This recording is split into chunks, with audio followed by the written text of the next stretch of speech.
Hello everyone, thank you for listening and watching. My name is Nefertiti and you can find my information in the description box below. In this video, I'm going to talk about the 2020 retrograde season and confronting self-sabotage.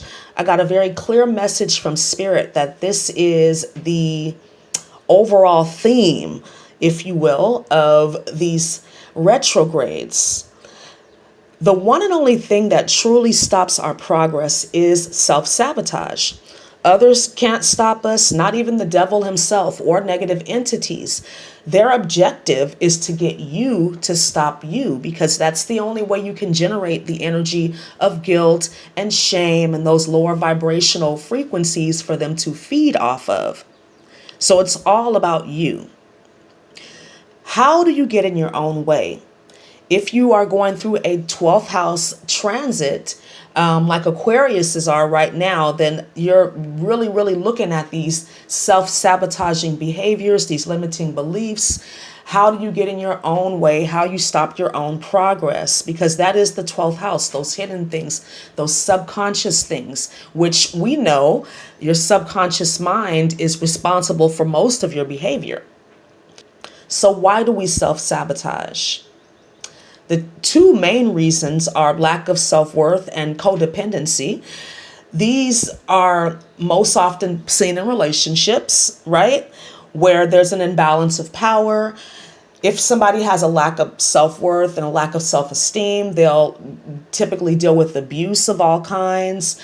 They will numb themselves to it. And then codependency is just feeling like you need people, situations, substances, circumstances in your life. You can't cultivate your own power. I actually believe on a spiritual level, codependency happens because someone is not maintaining their connection to spirit. Remember that we're always connected, but it's up to us to keep that pipeline, if you will, clean and clear. And that means releasing fear, limiting belief patterns, all of the things that get in the way of that connection. Because if not, then you're going to get your energy from other people. You're going to get your energy from the matrix, which is also finite. And that energy is constantly recycled. So it's not even fresh energy. That's why it's so low vibrational. When you have access to higher frequencies, you are able to really live your best life and fulfill your purpose. Control issues are another reason why we self-sabotage, because we don't know what's going to happen. We have fear of the unknown. We try to control everyone and everything, and we end up not really achieving what we want. And then maybe we are dealing with a lot of resentment from others. We all have things in our life that we are unsure about. Especially if you're an independent contractor, self-employed, you own a business, you have to face unknowns all the time. So the more accustomed you can get to knowing that all you have is the present moment, the easier it will be to release yourself sabotaging and limiting behaviors, because you know that I can only do the best that I can with what I have right now. So what does self-sabotage look like? It starts with self-criticism, I believe, because that's, how negative entities influence you is through your thinking. And when you are not speaking to yourself in loving and kind ways, it gets really hard for you to take action and to be positive, right? Because you're constantly putting yourself down. And this is nobody else's responsibility but yours, to speak to yourself in ways that support you. Hey, you're doing the best that you can. I love you. Do some mirror work if this is an issue for you. Look at yourself in the mirror, in your eyes, and tell yourself that you love yourself, that you approve of yourself.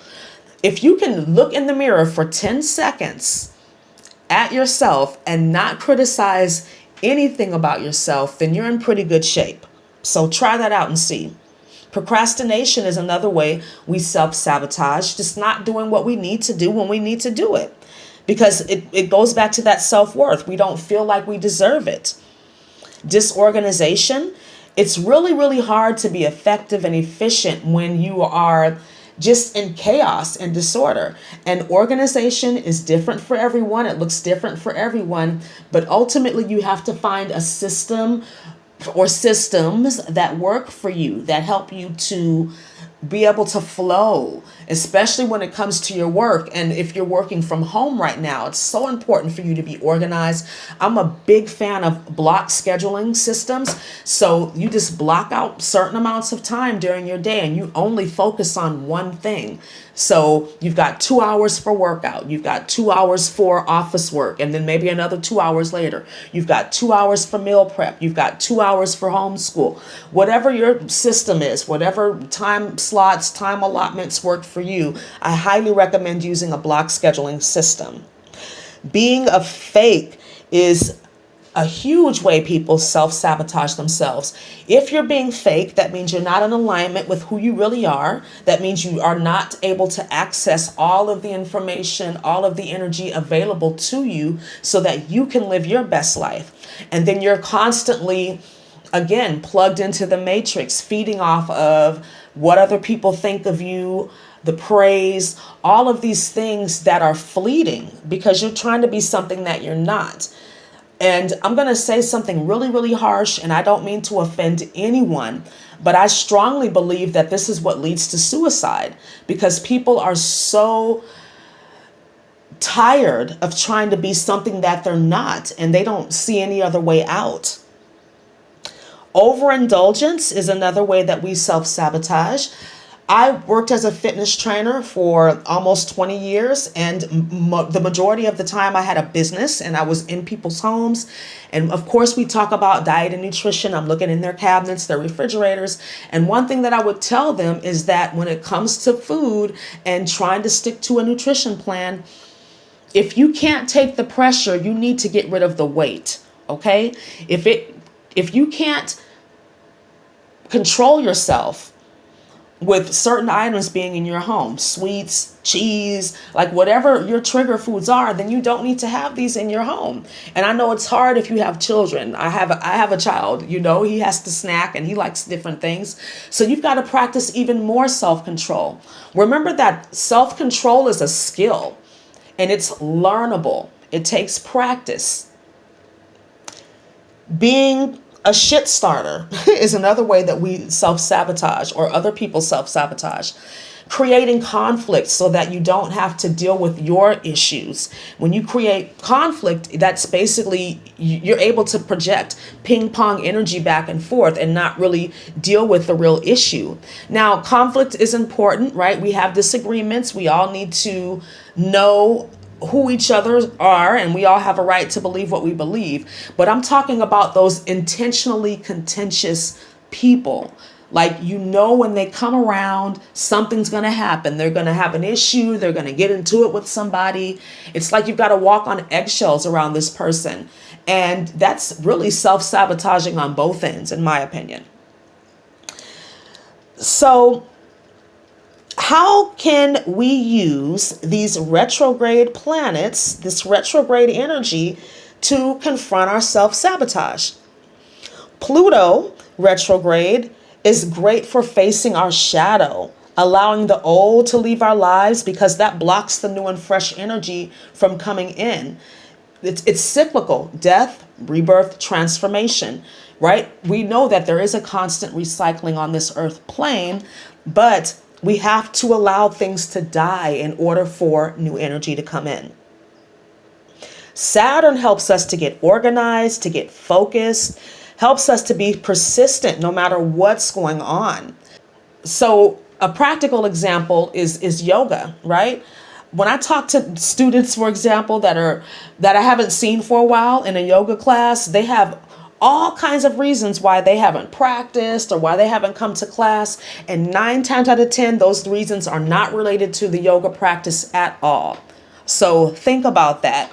What does your work schedule have to do with whether or not you practice, even if it's only 15 minutes? So take that for what you will.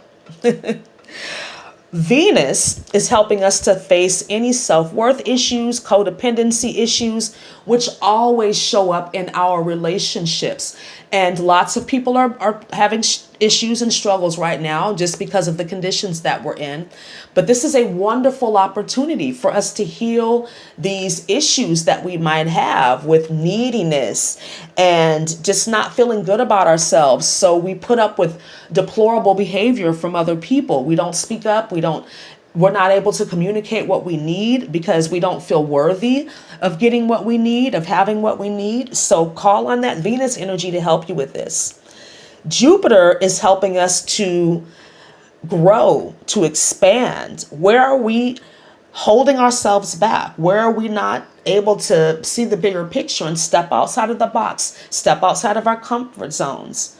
Jupiter is also revealing to us the areas of our life where we are overindulging, where we are doing things in excess. Again, those addictions, bad habits, self-limiting beliefs. We're definitely going to see this energy highlighted when Jupiter squares Pluto again. Mercury retrograde, which most of us are familiar with. Mercury retrogrades about 3 or 4 times a year. This is about our mental energy. Where are we focusing? Are we able to communicate clearly with others?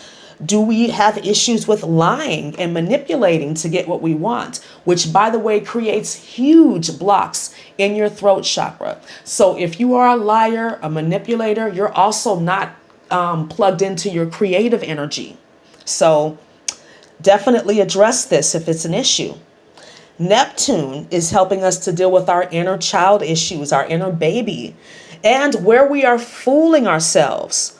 Where are you not allowing yourself to dream big, or where are you living in delusion? It's very self-sabotaging to live a lie, be in this space of not wanting to face reality. So I hope this video was helpful for you. Please use these energies to work on yourself, to improve yourself. This is all about personal development and really checking your energy and seeing what it is that you need. It's okay to be selfish sometimes. So overall, this energy is about making sure that our cups are full, making sure that we are progressing and moving forward and looking at those things that are distracting us, that are taking us off of our path, that are causing us to be misaligned, and seeing where we need to create boundaries. Some people, situations, things need to be cut out of your life. Some people, situations, and things you just need to create more boundaries around. You need to not connect as much, not engage as much.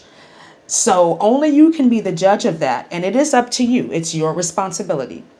So thank you so much for listening and watching. Please like, comment, subscribe, and share. And I look forward to speaking to you again really soon. Have a wonderful day. Namaste.